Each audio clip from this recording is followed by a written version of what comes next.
I want to do service. That's my main goal. I had seen Amma's picture in a Telugu Association of North America magazine, because Amma is from Telugu. That association had invited her in Cincinnati. When I saw that picture, something happened to my body and the whole vibrations. I said, I've got to meet Amma. I have got to meet Amma Karunamayi. And that small little picture was there and it jolted me. Yeah. Suddenly I zoomed out of my body. And I have never met Amma Karunamayi on this earth. I went out of the body. I don't know if it was a different loka or was it an astral realm. I was there. My mind and my senses was there with me.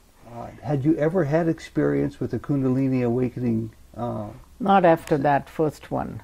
But I've gone out of body, but not all the way up.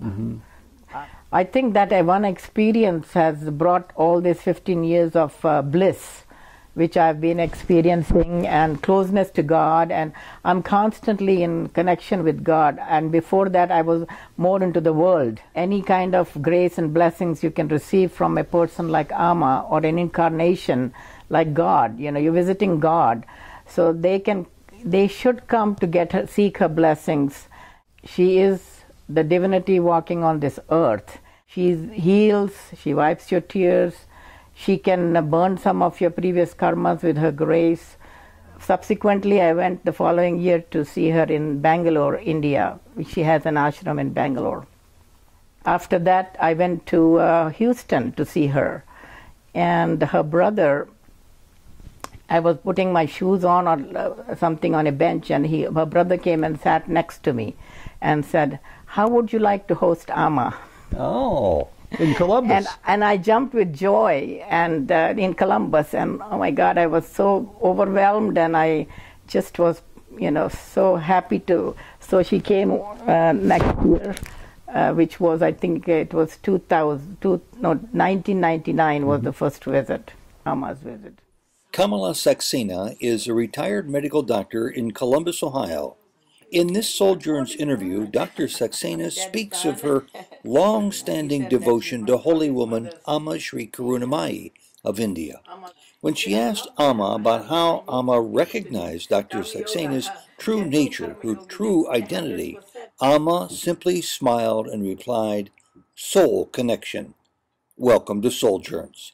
This interview was recorded in the fall of 2013 in Columbus, Ohio. Kamala Saxena, thank you very much, Kamala. This is a wonderful opportunity to hear about some of the details about how you became so interested on the spiritual path. Tell us at the beginning how it all started. How did it start, your spiritual path? With Amma Karunamayi. Yeah. Okay.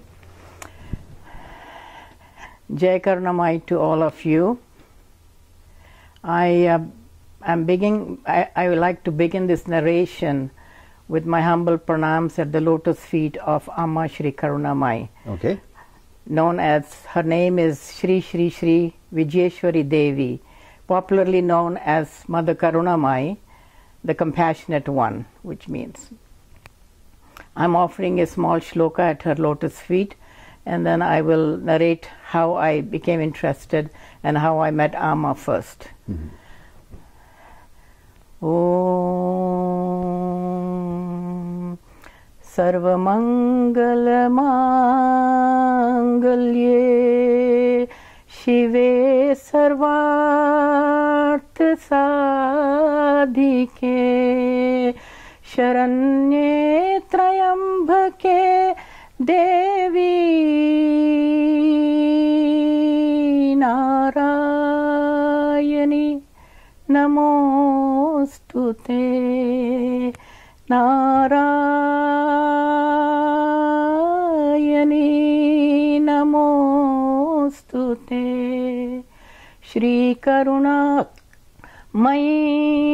Namostute Sri Karunamayi Namostute. Jai Karunamayi. Jai Karunamayi.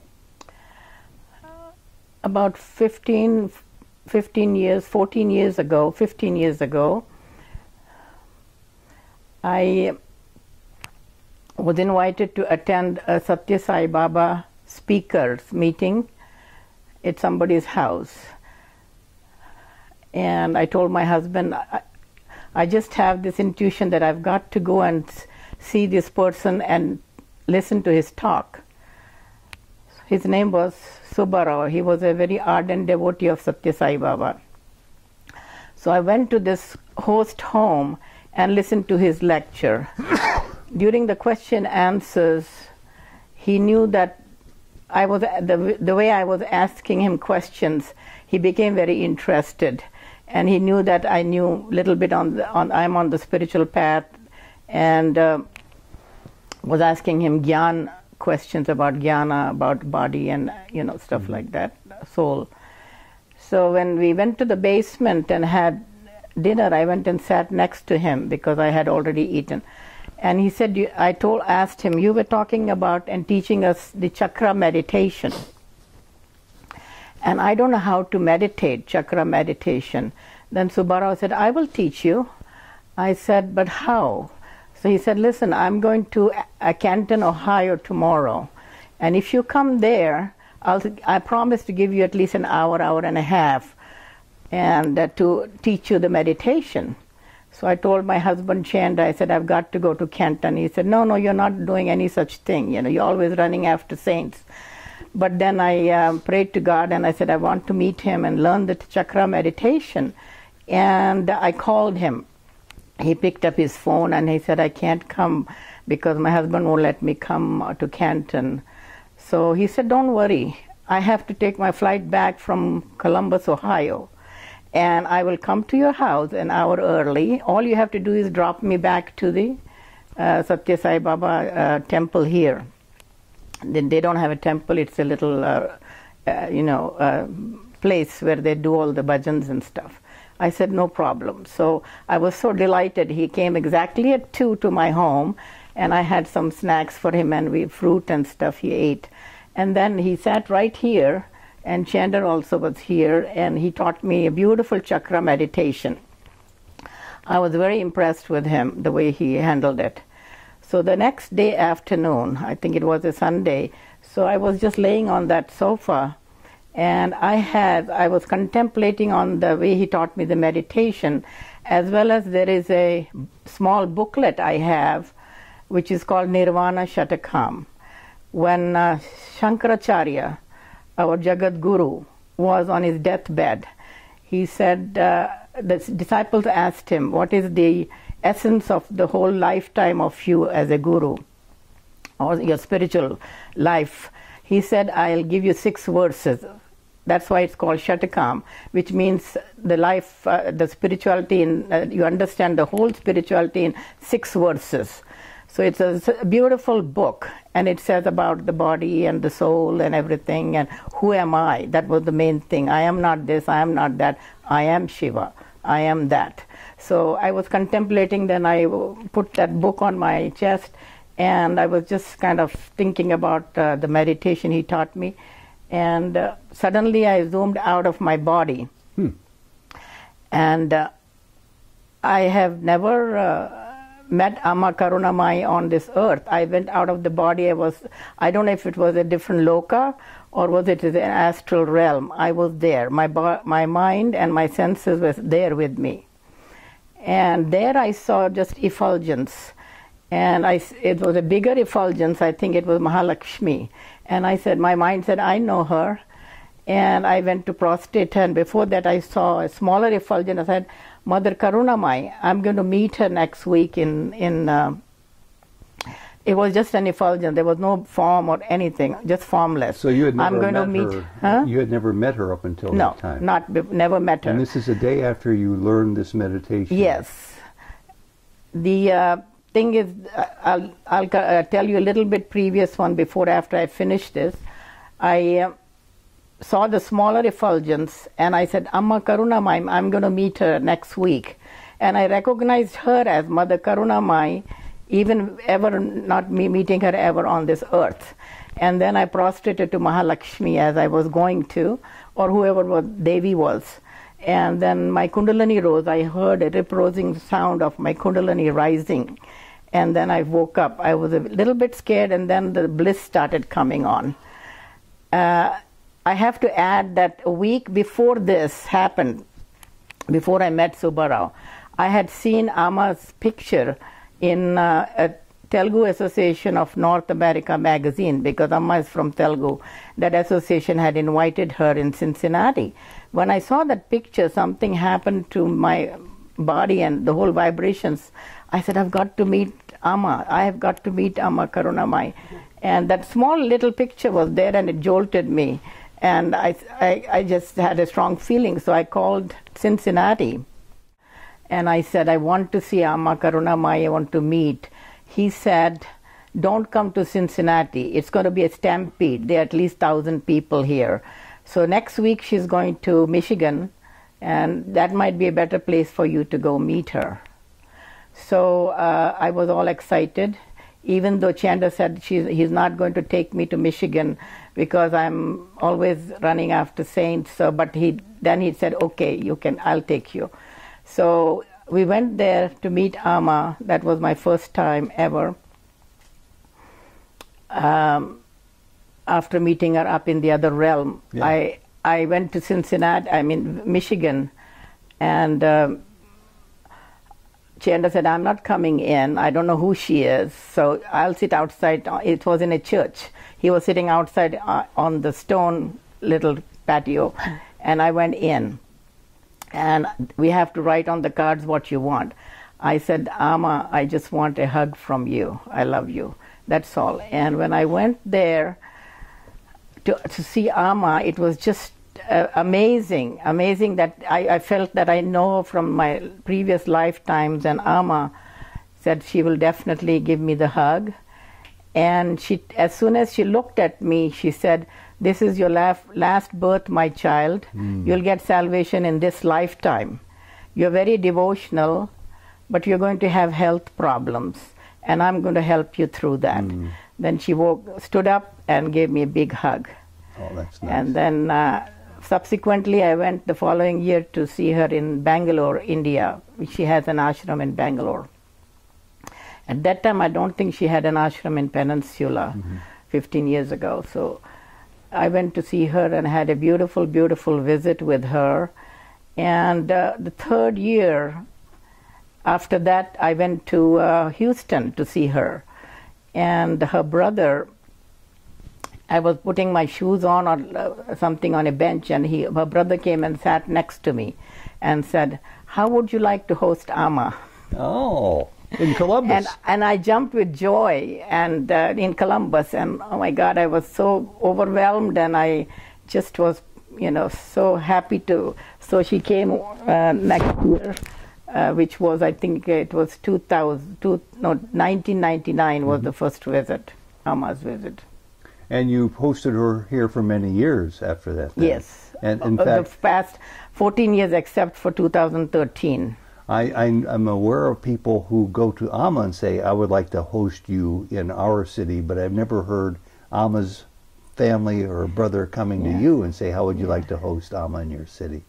And of course, it was our mutual friend Bob Burrows who shared with Jody and me who Amma is and that she's accessible here in Ohio by coming to your city to see her. Yes. And then he invited her to come to Cleveland, and she's been coming there.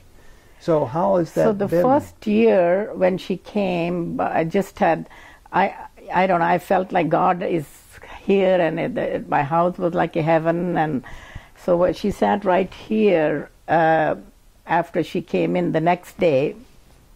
She came in the evening, and then we had arrangements. So she was sitting here, and I was standing here to ask her if she wants something, what can I get her or something. I usually put a pillow underneath her feet with a white cover on it, because I don't let her put her feet on the carpet because it's synthetic. So I had a pillow, and I'm standing there, and this whole kumkum starts coming. It's a huge heap. You saw it come? I saw it right there, coming and coming, big. It's increasing. And Amma, she said, she was smiling like playfully and said, "This is Durga's prasad, Amma, take it." So, and I said, okay. Then I wanted to pick up the pillow, and she said, "Let me put my foot impressions on that." It was a big heap. So we put and then I put the pillow here. So I had gone out, I was somewhere else, and some people called, and my husband, they said, "I heard Kumkum has come, Kumkum," and they came, and he gave them big Ziplocs, and a lot of people took it and spoiled the foot impressions, but that was the first time. And the next day after that, she was walking. She was very happy here. Very, very happy. And she told me later that she has never given Kumkum in any home or anywhere else in the U.S. except you. That's amazing. We've had 3 or 4 times Kumkum, big heaps, and then small from her hand, and vibhuti. And the first visit, she started walking in my backyard, and I thought in my mind, there's so much chemicals let me get her chappals. So I went in to get her slippers for her so that she doesn't walk on the chemicals. And what I see was, I was awestruck. There was a squirrel, she was petting a squirrel, and the rabbit was sitting like this. And which is almost impossible to do. Yes, the squirrel so don't let you pet like that. But she was just petting the squirrel. Squirrel was enjoying. So you walked back and saw her doing that. I saw that. And her slippers in my hand, and Amma is petting a squirrel, and the rabbit is sitting there. So I said, "Amma, I've never." Then she came up on the deck and sat.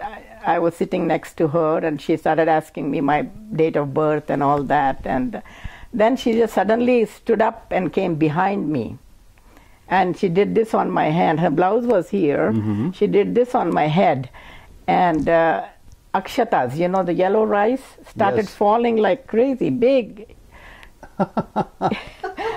So she... like rain, it started falling. And I had my stole like this, and I picked some in my thing, and I still have some in my box downstairs. And the smell, fragrant of those rice was so heavenly. I have never experienced that smell before.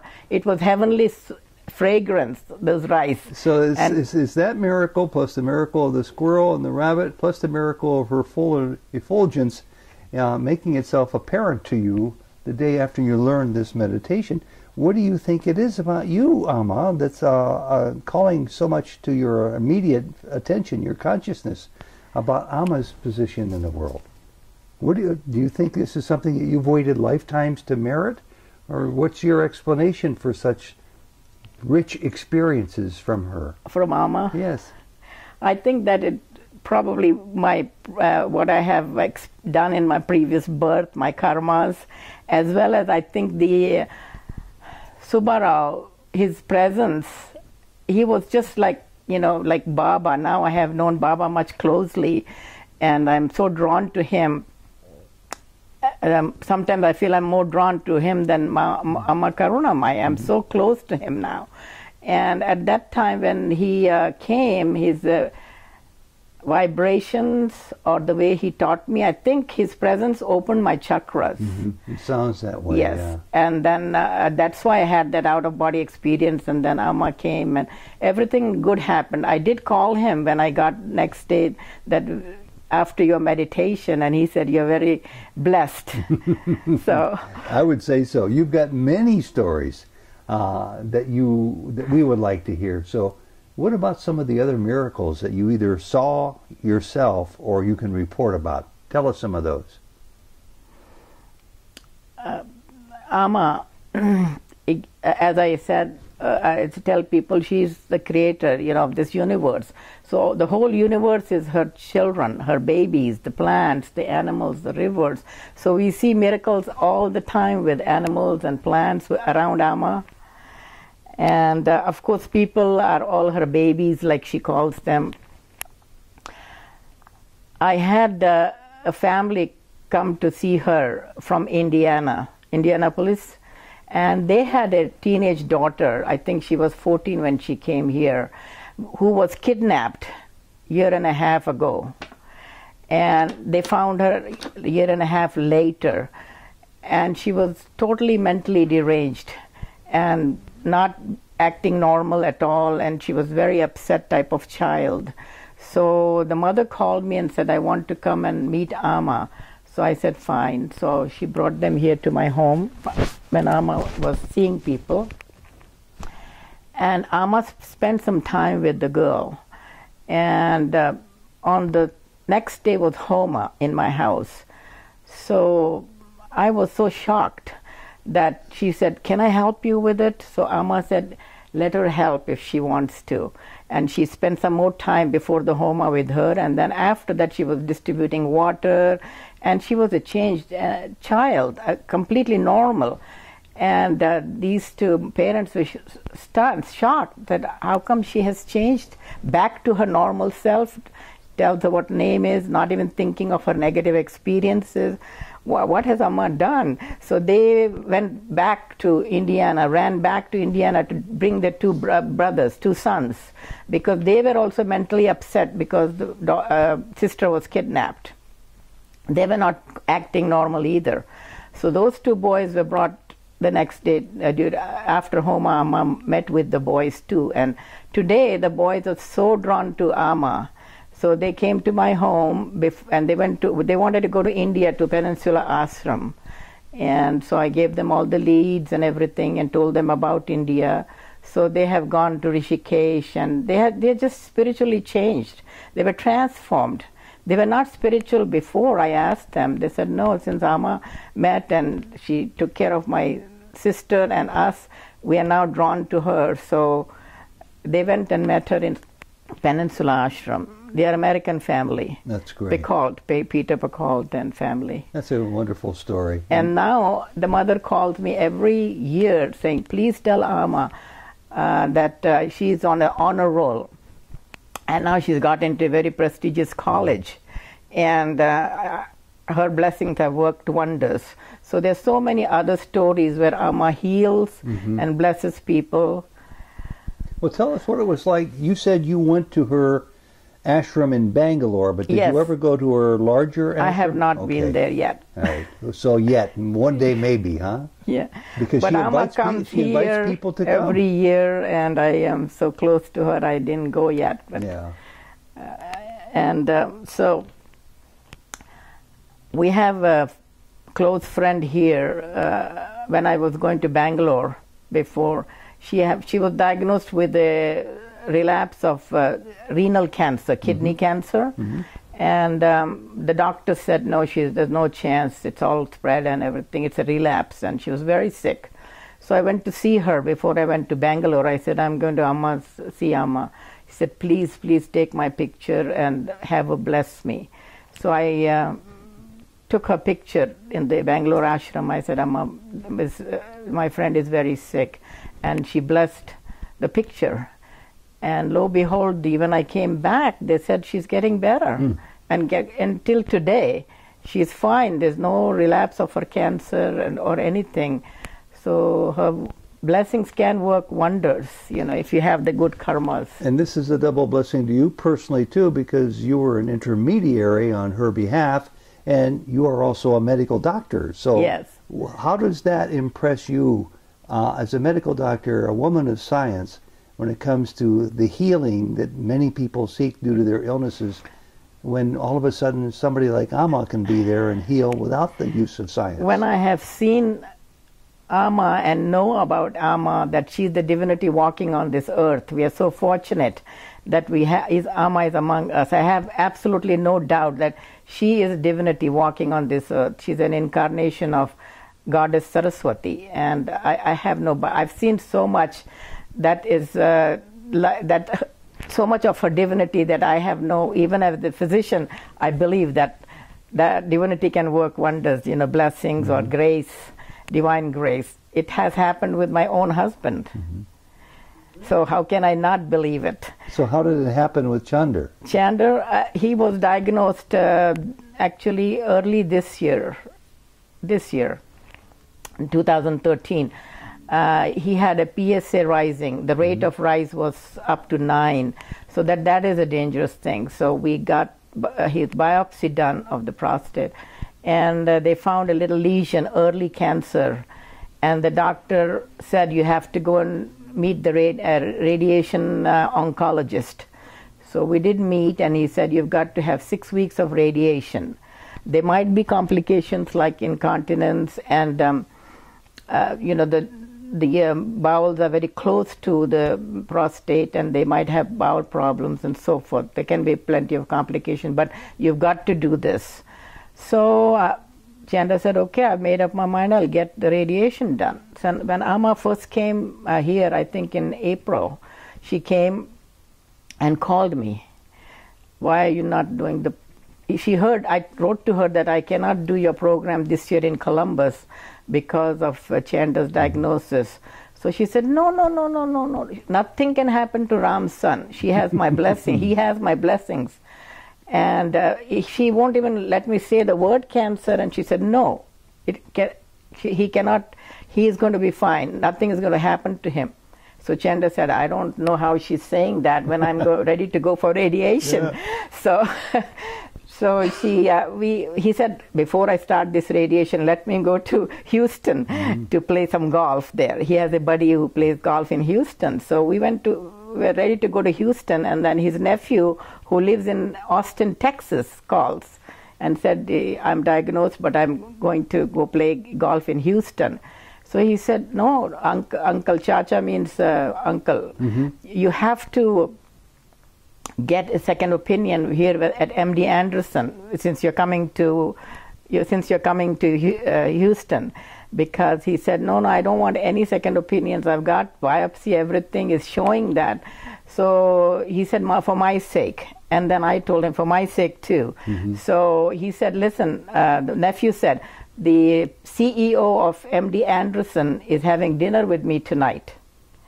And otherwise, it takes so long to get into, because it's a big world-renowned cancer center. So the CEO, her name is Linda Chin, she called the chief of urology at MD Anderson one call, and he said tomorrow he can come. And to get into the chief of urologist, and we went there, and he examined him. Exam was normal. They repeated his PSA. It was 9 here, it came back to 6. And they did all the blood work, which was normal, the rest of it. And he says, there's no way you need radiation. You don't need anything. You're fine. And then he got the slides which were taken here in Columbus. They had gone to Atlanta, because that's where they read them. So he got them by mail right away from Atlanta, and he said there's more of an inflammation than the cancerous changes. And it's so minute that you don't have to do anything, no radiation, no surgery, nothing. He must have been very relieved. Yeah, he was, and he couldn't believe it. Both of us were relieved. And then he said that, no, you just monitor every 6 months the PSA. That's all you need to do. So this was Amma's grace, that she said nothing can happen to Ram's son. His whole name at home is Ram, my husband. Her mother, he was born on Rama's birthday, so his mother called him Ram. But later, so he said nothing can happen to Ram's son. And so that came true. That's how I believe. That's a wonderful story. He must be very impressed with Amma's power, too. Now he does. Yeah, sure. I mean, but let me tell you that he's also drawn to Baba. He does his arti every day, and he never touched an arti thali. He never believed in spirituality till Baba came in our lives. Yes, and you have lots of Baba stories, significations, and symbols, and pictures, and photos, along with Amma, dreams here in this wonderful house. In fact, I don't know if you want me to say this or not. If the answer is that you don't, I'll edit it out. But it's certainly something that I find wonderfully fascinating, that when Amma comes to Columbus, she stays in your home. Yes. Do you feel pretty blessed by that? Oh, my house becomes a heaven, and I'm just looking forward to seeing her and having her, and I start cleaning the whole house and preparing her visit, and it is beautiful. I just enjoy so much. every time. I know when I've seen her the last year or so, she's told me and Jody how happy she is about this wonderful, prestigious award that you've received in New York this past year. We were talking about it, I guess, a year and a half ago in Washington when we were there, when Amma was recognized by the United States Congress, and then you had this opportunity, and you've never really had a chance to share it with anybody, to my knowledge, in detail. Would you tell us about that award? Yeah, a few people, some of my friends had nominated because I have been medically pretty active as well as, community service wise and hosting. So this prestigious award, which is the most prestigious in the nation, I heard, about 6 presidents in the past have received this award, the astronauts and so forth. So one of my friends told me that I'm going to nominate you because you do a whole bunch of you served on the state medical board. That was also Amma's blessings. There was a lot of competition. They were considering me for the board as well as there were 6 others. And I said, Amma, you have to bless me. I want to be on the medical board because that's one of the prestigious things you can achieve as a medical doctor, to be on the medical. Only 9 doctors in the whole state are appointed by the governor. So she said yes. She blessed me and she said, you have got all the credentials. So, and next year when she came, they appointed me the next year, and then she called me to the stage when she came, and she said, I told the people how Amma blessed me to get on the medical board because it's not easy. Especially I was the only ever pediatrician to be on the state medical board. Usually there are surgeons and internists and so forth. So they know me medically. I have been the president of the Physicians of Indian Origin, and during that term I have invited the Secretary of State and so forth to address and our concerns as physicians of Indian origin and the community. And I've also held free health fairs every year for the whole community, actually, not just for Indians. In the Marriott, we used to do it for 4 years. And so this friend of mine said, you've got all the credentials, let me nominate you. And what is this award that you won that you were nominated for? The Ellis Island Medal of Honor. Ellis Island Medal of Honor. Okay. Yeah, it's an ethnic coalition. People who make a difference in the United States, who are citizens, good citizens, as well as they preserve and honor their own culture and values from their country. I wanted to get that on record since you had already been talking about the award, so we now know about the history of it. Yes. How you were nominated for it, and tell us what you must have felt Then like. I told Amma, I said, I want this award. Now they want to nominate me. She said, you've got all the credentials, and yes. So then the next year, I yet didn't get it. I applied, and there were 6 people who nominated me with good letters and so forth. They wrote to me and they said, you've got a very good credentials, so we're going to consider you for next year. So Amma, every time I went to see Amma in Houston, I wrote in a paper, Amma, I want the Ellis Island Award. She laughed at me all the time. And so I prayed also to God also. And Amma was the main person who knew that she blessed my application before I sent it in. Yeah. So she said, you've got all the credentials, and I'll take care of you. So then I was so excited that this year, 2013, they said that it's congratulations, you're going to be receiving the Ellis Island Medal of Honor. So I have the medal here, and I used to get a dream. I got a dream about 6 months before that. Amma's putting the medal on my neck, the Medal of Honor. It was a beautiful ceremony in Ellis Island. We take a ferry and go there, and there were a lot of congressmen and so forth there, and the military honors. They make you walk on the red carpet. It's a very honorable ceremony. And here it is, as if by magic. The medal is on your lap. Let's take a look at it, okay? And so, tell me what went through your mind when they announced you as the winner of this most prestigious award. I right away thanked Amma and Baba and all Divine, and I was just very, very, very happy to receive it. And I said all this service and so forth, which I dedicated to selflessly to humanity, is now bringing the fruit, and Amma is responsible for giving me this medal. So I saw in the dream that she's putting this medal around my neck. So when I took the first time I saw her in Cleveland this year, she did the same thing. She put that. Did she? So that dream came true. Oh, how wonderful.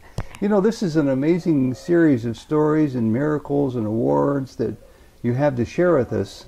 Kamala, I want to know, it sounds like you started in earnest on a spiritual path when you learned that meditation about 15 years ago. What was your life like? Actually, I started on the spiritual path when I was a child, 5 or 6 years old. That's what I was going to ask. So you've been on the spiritual path for a long time. But I was more on the rituals, you know, doing pujas and fasting and putting flowers on the god. But I was always connected. I was a Krishna devotee when I was 6 or 7 years old. Mm-hmm. And my mother said, if you haven't had a shower or you're not, clean, don't come to the temple. So I used to, upstairs we had an open terrace. So I made a little temple for myself upstairs. I said, how can she tell me not to come to you, God? And I made my own place. I used to pick up a lot of jasmine flowers every morning and decorate my little temple. Only one picture there, Krishna. You found a way to do with God. And then I got into fasting and so forth. Well, then it sounds like 15 years ago your spiritual life took a sharp turn. Yes, in a way. On the Gyan, the knowledge path. The knowledge path. Who am I? Right. So can you talk about, I don't know how much your life has transformed in this last 15 years, but talk about how your life has changed with Amma, with Baba, with this path coming to you, this path of knowledge. Changed means I'm putting their teachings like into practice. Mm-hmm. I hardly ever argue with Chandra, my husband. Before I was used to be. Now I take it in a different light. That's in a knowledge way. I keep analyzing every situation in the knowledge path, the karma. You know, if my son doesn't talk to me nice, it's all karma. Mm-hmm. And so I still bless him.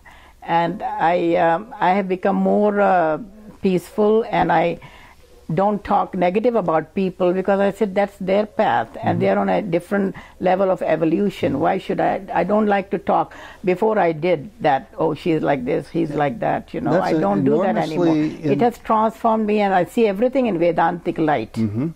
So your knowledge of the Vedanta, your knowledge of karma, its ramifications for each and every one of us, how it plays out, you are looking at those individuals and their behavior from a position of equanimity, because you know there's nothing you're going to do to change that karmic experience for them. They sort of have a prescription to act that way, to speak that way, but you don't have to. Yeah. The negative situations do come from time to time, but Baba and Amma, you know, I have to go through those things because of my karma, but they make it milder. Like Baba says, I give you a shot of tranquilizer. He does, always. And Amma does. And, you know, they make it easy. Tell me For about example, what's that shot of tranquilizer like? How do you receive it? I don't feel the impact. I don't feel the impact of that negative situation somehow. I used to, like my son, you know, he was in med school. And then he was in residency, first year of orthopedics. And then he said, I don't want this lifestyle for the rest of my life. I'm quitting medicine. So we went and got him from Henry Ford Hospital in Michigan. And we got him. He said, I want to do business like your brothers, Mama. They're grossing 20 million and so forth.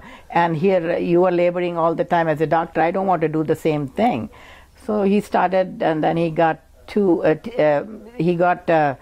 franchise. He sat home. He was pretty intellectual, but he was not street smart. So he got TGI Friday and Damon's, two franchises, and he opened two restaurants in Florida. He hired a headhunter through the lawyer and paid a lot of money to get him. And he said, you know, he believed in him, and he said he'll manage them while I open the third restaurant. So Chanda was his partner too. So this headhunter kind of pulled the rug under him because it was all cash business, and he put the cash in his wife's name and so forth. So both the restaurants started getting sick. So all my 32 years of as a physician, savings and so forth, we never had a separate account with me and my husband, both the same. So the bank pulled because that was collateral. Sure, exactly. They took away everything I had, everything, all savings. Bills to pay and increasing debts? Yeah, and he was still had the debt, IRS debt. He was not paying payroll taxes, the headhunter, the manager. So then everything was gone, and you don't believe that if I was not on the spiritual path, I would have gotten a heart attack or nervous breakdown with everything just vanishing overnight. But this supported me so much. I don't even feel, and I don't miss that money. I don't miss that wealth. I have never changed any lifestyle. Amma, Baba, the divine is always keeping my banks full. I never. Before I used to be worried about how much is in my bank, what's happening to this. I have not been to the bank for at least 5 years. Well, Chanda does that. That's a testimony. So I think that was the shot of tranquilizer, that I didn't have the impact. But this had to happen because of my karma, or my son's karma and my husband's karma, whatever. So tell us a little bit more about karma from your experience. How much are people uninformed about it? How much should they be informed about sort of what goes around comes around, and sooner or later you have to pay? We all have to pay for the debts of our karmic actions. Yes. I think the karmas, as you know, they are like three types. The sanchita karma, which a part of karma or the impressions you are born with on your soul, or the inclinations, those are your karmas. And everything which happens to you is the fruit of your own karma. Everything. Nothing is just an accident or just like that. And how you handle that karma, fruit of your own karma, if you're resentful, if you cry about it and you blame God, why it's me and so forth, then I personally feel, and the scriptures say that you make new karmas. If you accept it peacefully and cheerfully accept the fruit of your own karma. Nothing happens to you by accident. Everything is karma. And then you don't make the new karma. And divine grace or your present self-effort helps a lot in burning off your karma or reducing the impact and so forth. And is there anything? No, I think this is a good conversation. I think people can never hear enough about the full impact of karma in their lives. Yeah, you're born with certain part of karmas, and you have to fructify this lifetime. Yeah, you don't want to add to it anymore by reacting to it. And you can try to burn them by your present self-effort. Yeah. And the divine grace has a big role in that. We have a few minutes left because this has been a very fast hour, and what I want to know as we start to think about the final comments, Kamala, is to have you share some more light about Amma Sri Karunamayi. She visits America for almost half a year, almost 6 months, maybe 5.5 months every year. She travels from the West Coast to the East Coast. There are people who have seen her regularly, like you have, and many of us have, but there are people who are going to be seeing this who have never seen her before. Why should somebody take the opportunity to be in Amma's presence if they happen to find out that Amma is coming to their state or to their region, and they could, if they wanted to, receive her darshan? Why should people think about doing that? Like I said before, she is the divinity walking on this earth, and any kind of grace and blessings you can receive from a person like Amma or an incarnation like God, you're visiting God, so they should come to seek her blessings, and especially the Saraswati Mantra Diksha she gives to children. She used to give it to adults too, you know. So there are so many of children with speech problems, learning disabilities. They have been cured after she writes the Saraswati Mantra on their tongue. And there's so much benefit they can receive to get uplifted with spiritually, emotionally, physically. She heals, she wipes your tears, she can burn some of your previous karmas with her grace. So there's a lot of advantages. I have this rash for almost, but I know that it is my karma. But the divine grace has I don't even think about this rash, and because I feel that God has intercepted. I know it's my karma. I have to live with it for 5 to 7 years. I have it, but luckily there's no treatment for this in our medicine. There's no cause for this. It's not infectious. It's not contagious. It's not fungal or anything. Just there. And luckily I don't have it on my face and my head and so forth, so that is the grace. But this I have to live because I know that it's my karma. So all sicknesses are from karma. It's also your dharma, your karma, to have wonderfully enlightening, expansive experiences in life too. And just tell us a little bit more about the experience the day after you learned this wonderful meditation of having your Kundalini awakening and the experience of the effulgence of Amma and being taken into the higher realm with that experience. Let's just end on that a little bit too. Had you ever had experience with the Kundalini awakening? Not after that first one, but I've gone out of body, but not all the way up after that. And I think that one experience has brought all these 15 years of bliss, which I've been experiencing, and closeness to God, and I'm constantly in connection with God. And before that I was more into the world. How much, I want to buy this, I want to buy that, I want to go buy saris and clothes, and how much money I have, and when are we getting a new car, and I was all like that, even though I was praying to God since a child, but I was still very worldly. Yeah. Well, I know you're now a retired physician. Yes. You're on a very profound spiritual path. You're still a young lady. I think Amma and Baba are going to grant you with many years to come. How do you wish to spend the rest of your life? Well, the rest of my life, I think I have a lot of projects every time coming.